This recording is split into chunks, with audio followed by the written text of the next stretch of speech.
And we got the call saying that Planet was going into administration in 2 weeks, unless a buyer was found. So we kicked into a kind of crazy, yes, we've just lost a lot of money. Yes, the industry lost a lot of money, which was heartbreaking, but we can't watch Planet go under. And that led us on a very crazy 4-week journey where absolutely every day I thought, one, stay in surrender. I can't go into attachment. If I attach, and the whole point of meditation is not to attach to thoughts. Yeah, it's to let them be. So I thought I can't attach to Planet Organic because I've been attached in the past and there's been pain on the journey that I wasn't able to talk about until the gag orders fell away with the administration. And that surrender means absolute trust in the universe, in the unfolding of what's happening, and also in myself, in that small, still voice. So there were days on that journey when we had money to buy Planet and then it was pulled, and I did not get stressed through that whole month. And I would literally think, I surrender. I don't know what's supposed to happen. I don't actually know what is the best result, the best outcome for this. And it's funny because Planet is 28 years old. So Planet's in its Saturn return. And I thought maybe it is supposed to just be a brand. Maybe it is supposed to change shape. But over that month, and it was day by day of crazy, absolutely, I just kept saying, I'll just work hard. It's not about sitting and doing nothing. You know that. It's about aligning mind, heart, and body in right action and a lot of hard work. It was exhausting. But within that, I was surrendering to what was going on, looking for wisdom of where to go. And there were times when Brian and I, my husband, we'd say, like when the money was pulled, we're like, shit, okay, what do we do? And sometimes we didn't know what to do. We were faced with two paths and I couldn't figure it out. And we'd say, let's go meditate and see what answer you get. And we'd go off, we'd come back and I'd say, well, I think we should blah, blah. And Brian would always say the same. I do too. So we'd take that course, but I really was in absolute surrender. I love that. And I think there's just so much pragmatism and wisdom for people who are going through a difficult situation. Just to almost double click on the surrender, what just to give some explanation to that for listeners, what do you mean by that? That's surrendering, because I think what people get confused with surrendering is you're just going to sort of fucking sit there and just, no, because it's not that. It absolutely is not that. So for me, it comes down to, it goes back a bit deeper to a very strong belief I have in that. So the universe is amazing. Yeah. There is amazing miracles, perfection in nature. And we are part of nature. Not everyone feels that, but we are part of nature. So when you think of an acorn, it doesn't have to think, shit, how am I going to become an oak tree? There's an unfolding. There's a natural order. It becomes the oak tree. And it also doesn't think, God, I really wish I was a pear tree. No, those are very human things. Yeah. A, how the hell am I going to do this? And B, I'd rather be someone else. Okay, wrong. Be yourself. Do that 200%. So I trust that. And I also trust that we are all here, and this is very spiritual, but you've led with this, that we are all here with a purpose. We just may not know what it is. Okay.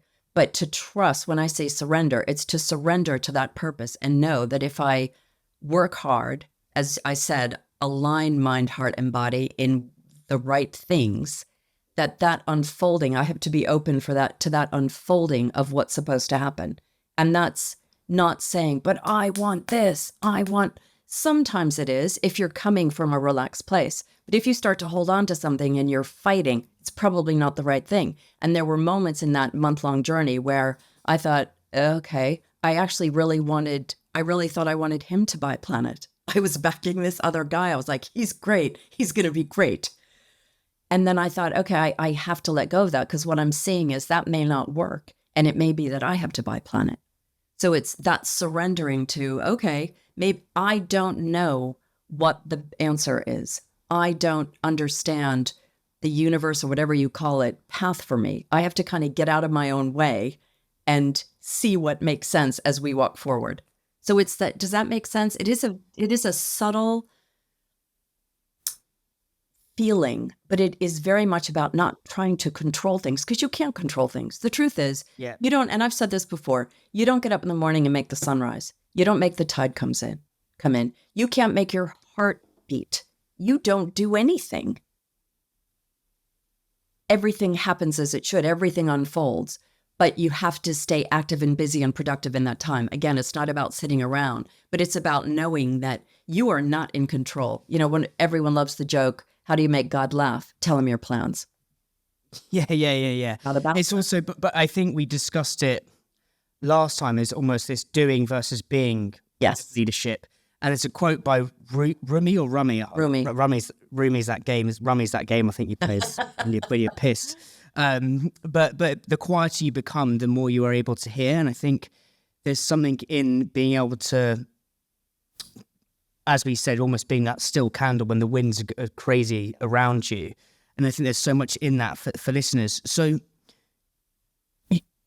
you were like, so you said this other guy who could have bought the business. I'm trying to understand, because from what I've read and what I've listened to is it was kind of last-ditch attempt. Well, not last-ditch attempt, but you had to pull together in that 4-week period, like a load of people. It was almost like a consortium of people. Like, how did it actually Well, it didn't work? start out like that. So it started out very differently to where it ended up. So when it started, I thought, okay, get the old team together, raise money, find a buyer and help raise money if you need to. That was my plan. And it didn't even occur to me to buy it myself. I had been kicked out of Planet twice, 2 gag orders, never told that story. I've been telling that story now. So I'd gone through that pain. I'd moved, I'd healed and moved on. I'd started a second business. So I was like, yeah, no, I don't do that anymore. I'm a coach and a mentor now. So it didn't even occur to me. I thought, just find someone to buy it. But then every day the goalposts changed. We'd hear something different from the administrator. We had people interested. I heard some people were interested in buying the brand. Then people weren't interested in the brand. I don't even know what was true through that. We didn't really know what was absolutely true. So, but I was putting together different options. So, for example, we had someone we were backing and hoping would buy it. And then he kind of moved away a bit. And then I had called one other person who I thought might be a good buyer, and he was interested. But in the questioning of the business and what was going on, he said, Renee, would you buy it? And I was like, no, I'm a coach now. I don't do retail anymore. And I just lost money and I don't have the money to buy it. And he said, well, if you did have the money, would you buy it? And when he asked that question, I stopped. And I think I closed my eyes and I thought, I just tried to imagine being back in Planet after all this time. And I thought, well, yeah, because I created Planet to have meaningful work to do for the rest of my life. And although it was taken away from me, I always believed I would have Planet.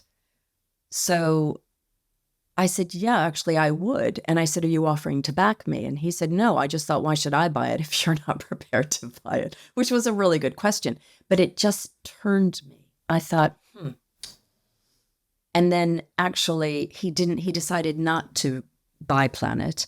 But then I emailed him the next day and said, look, I am going to lead a bid because I think we're a really safe bet, because there were so many variables and it was really uncertain. The administrator's job is insane, trying to keep people interested, trying to get as much money as they can. So I emailed him and said, I am leading a bid. And then he offered a lot of money to secure Planet, but then that changed again. But by then I was starting to get committed. I was leaning in thinking, okay. And then it got to a point where Brian and I said, look, if someone buys the brand, the stores all close. If someone doesn't offer enough money, they risk not winning it. If someone comes in who doesn't know the industry, they may not get credit again from the suppliers who were very badly burned. if someone comes in, they may not be able to trade through what is we're in recovery. It's a tricky time. It's a complicated business. So we thought, what's the best chance of Planet making it through this and coming out the other side with its values intact? My husband asked the question, who are the safest hands? So we looked at each other and said, us.